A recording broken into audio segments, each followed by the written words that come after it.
అన్న మీ గురించి ఒక 1 year back 6 months 1 year back ఒక కాల్ రికార్డ్ వచ్చింది. పాలిటిక్స్లో ఎంటర్ కావాలి మనం, పార్టీ ఫండ్స్ అది ఇది అది అని చెప్పి. అంటే ఈరోజు ఇలాంటి పరిస్థితి రాబోతుందని ముందే గ్రహించి మేము రాజకీయ పార్టీలో ఉండాలి, లేదంటే ఫండ్స్ గిన్స్ ఆ కాల్ రికార్డ్ అట్లా మాట్లాడిరా? మాట్లాడించింది నేనేనా మళ్ళీ మీరే మాట్లాడారు? అంటే మాగంటి గోపీనాథ్ గారు చనిపోతారు నాకు ముందే తెలుసా? తెలియదు కదా, నేను దేవుడిని కాదు కదా. సార్ అంటే ఈ విషయం అని కాదు, భవిష్యత్తులో కూడా. అభయ్ అద్భుతమైన ప్రశ్న అడిగాడు ఆయన. ఇంతకీ ఈ విషయం నాకు తెలుసా? నువ్వు మాట్లాడిన విషయం నేను చెబితే అజయ్ ఒప్పుకుంటాడు అన్న ధైర్యంతో మాట్లాడావా ఆ రోజు, లేకపోతే అజయ్కి చెప్పే ఆ విషయాన్ని మాట్లాడావా? మీరేమో ఎమ్మెల్యే అభ్యర్థి ఆయన అని చెప్తారు. అవును, అదే అడుగుతున్నాను. ఎందుకంటే ఈ చిన్న విషయంతో ఆయన ఆతృత వేరు, ఆయన ఉద్దేశం వేరు. తొందరపడి నోరు జారి అతను మాట్లాడిన ఆ మాట నాకు కూడా చాలా డ్యామేజ్ చేసింది.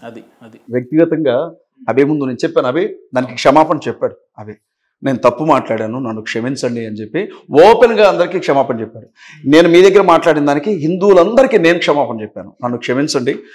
మీ ఆచారాలను కానీ, వ్యవహారాలను కానీ, పద్ధతులను కానీ, సాంప్రదాయాలను కానీ, దేవీ దేవతలను కానీ, మీ మనసుకు సంబంధించిన విశ్వాసాలను నేను కించపరుచుంటే నన్ను క్షమించండి అన్నాను.